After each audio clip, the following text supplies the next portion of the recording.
Delhi special cell और UP ATS के joint operation में उत्तर प्रदेश से आतंकी गिरफ्तार हुए हैं। हमारे साथ UP law and order Prashant Kumar ji, उनसे बात करते हैं। सर, ऑपरेशन किस तरह से अंजाम दिया गया, क्या टिप ऑफ मिला था और कितनी गिरफ्तारियां टोटल अभी तक हुई हैं? एक संयुक्त ऑपरेशन था जिसमें इंफॉर्मेशन शेयरिंग बहुत ही सीमलेस और रियल टाइम बेसिस पे इंफॉर्मेशन शेयरिंग के आधार पे हम लोगों ने 6 व्यक्तियों को पकड़ा था, जिसमें से 3 व्यक्ति गिरफ्तार किए गए और लोगों से पूछताछ चल रही है। राष्ट्रीय सुरक्षा से जुड़ा हुआ मामला होने के कारण चूँकि एक अभियोग ऑलरेडी दिल्ली में पंजीकृत था, तो सारे अभियुक्त उनको हैंडओवर किए गए हैं प्रॉपरली। और एक बहुत ही शक्तिशाली आईडी प्रयागराज से बरामद किया गया। और कल उल्लेखनीय सफलता उस समय मिली जब एटीएस उत्तर प्रदेश ने 4 शहरों में एक साथ रेड किया, लखनऊ, रायबरेली, प्रतापगढ़ और प्रयागराज में, और 6 व्यक्ति हमने इसमें पकड़े हैं। इसमें से कुछ व्यक्ति बहुत ही हाईली रेडिकलाइज्ड यूथ हैं और जिनसे आगे की जब पुलिस कस्टडी रिमांड होगी तो पूछताछ की जाएगी। ये एक आईएसआई कंट्रोल्ड टेरर मॉड्यूल था जिसको बस्ट किया गया है। अब बाकायदा जो लोग ट्रेनिंग दे रहे हैं वो यहाँ पे आके लोगों को हायर कर रहे हैं, उनको अपने संगठन से जोड़ने। खुरासान मॉड्यूल का भी खुलासा यूपी पुलिस ने किया था। उत्तर प्रदेश पुलिस अब इस तरह के मॉड्यूल्स को बस्ट भी कर रही है और इसमें लगातार हमें उल्लेखनीय सफलता मिल रही है। कुछ दिन पहले भी हमने एक इसी तरह का गैंग बस्ट किया था और इसी तरीके से हम लोगों ने रोहिंग्याज और बांग्लादेशियों के भी गैंग पकड़ा था। और तो ये बड़ा टेरर मॉड्यूल जिसको बस्ट किया गया है और दिल्ली स्पेशल सेल ने जिन 6 आतंकियों को पकड़ा है उनमें से एक का नाम जान मोहम्मद है। इसको लेकर मुंबई क्राइम ब्रांच के सूत्रों से बड़ा खुलासा हुआ है। सूत्रों के मुताबिक जान मोहम्मद दाऊद के भाई अनीस के संपर्क में था। इसकी जानकारी मुंबई पुलिस की क्राइम ब्रांच को भी थी। जान मोहम्मद एक शख्स के जरिए अनीस इब्राहिम के संपर्क में था। जान मोहम्मद का काम किसी भी किलिंग के लिए लॉजिस्टिक सपोर्ट मुहैया करवाना था। जान मोहम्मद टारगेटेड किलिंग के लिए हथियार मुहैया करवाने का काम करता था। जान मोहम्मद का नाम दरअसल पहली बार तब सामने आया जब डी कंपनी के फहीम मचमच के खास आदमी फजलुर रहमान खान को एंटी एक्सटॉर्शन सेल ने गिरफ्तार किया था। फजलू और उसका एक दोस्त तब गिरफ्तार किए गए जब वो मुंबई के एक बिजनेसमैन की हत्या की साजिश रच रहे थे। उसी पूछताछ में फजलू ने एंटी एक्सटॉर्शन सेल को लॉजिस्टिक मदद में जान मोहम्मद का नाम बताया था। तो जान मोहम्मद का ये संपर्क किस तरह से डी कंपनी के साथ जुड़ता है, जो हमने आपको बताया था, डी कंपनी से भी कनेक्शन, आईएसआई से भी कनेक्शन, और ये बहुत बड़ी साजिश 26/11 जैसी साजिश पर आपको 10 बड़े खुलासे बता देते हैं।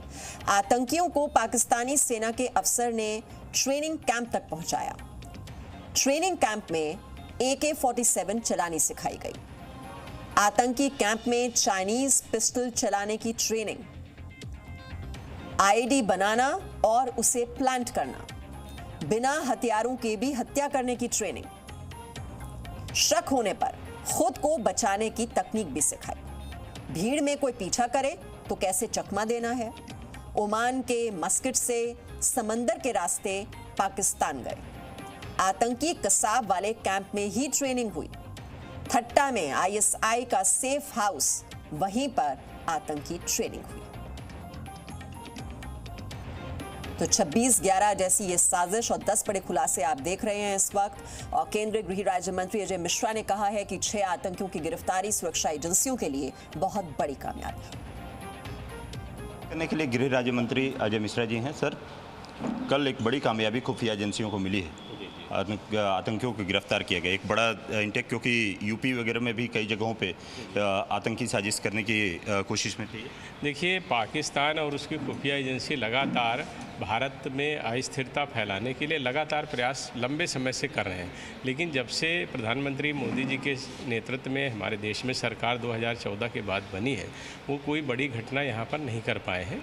हमारे प्रधानमंत्री जी, गृह मंत्री जी लगातार सारी बातों की समीक्षा भी करते हैं और उस पर निरंतर पैनी नज़र भी हमारी एजेंसियां रखती हैं।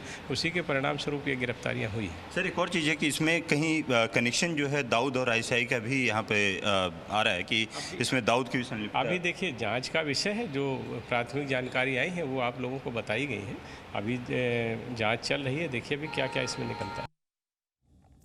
तो जांच अभी चल रही है और धीरे धीरे अब ये खुलासे हो रहे हैं। जो आतंकियों से पूछताछ की जा रही है वो धीरे धीरे राज उगल रहे हैं। जैसे कि हमने आपको बताया किस तरह से आईएसआई के साथ कनेक्शन और जो डी कंपनी है उसके साथ कनेक्शन, ये जान मोहम्मद का।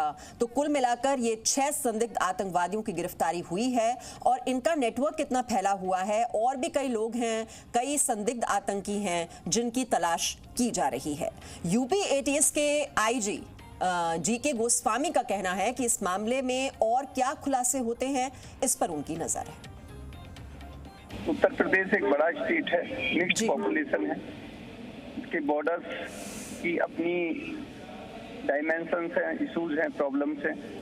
उन सारी परिस्थितियों को देखते हुए जिस तरीके से ये समय रहते हुए ये जो टेररिस्ट ग्रुप को जो बस्ट किया गया है, ये एक उत्तर प्रदेश एटीएस और दिल्ली पुलिस का जो कंबाइंड ऑपरेशन था, इसकी एक बड़ी कामयाबी है।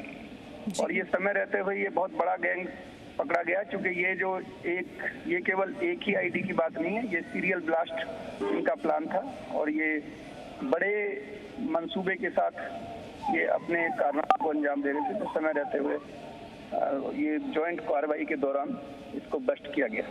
Presenting V News app, available on Google Play and App Store. Download it now.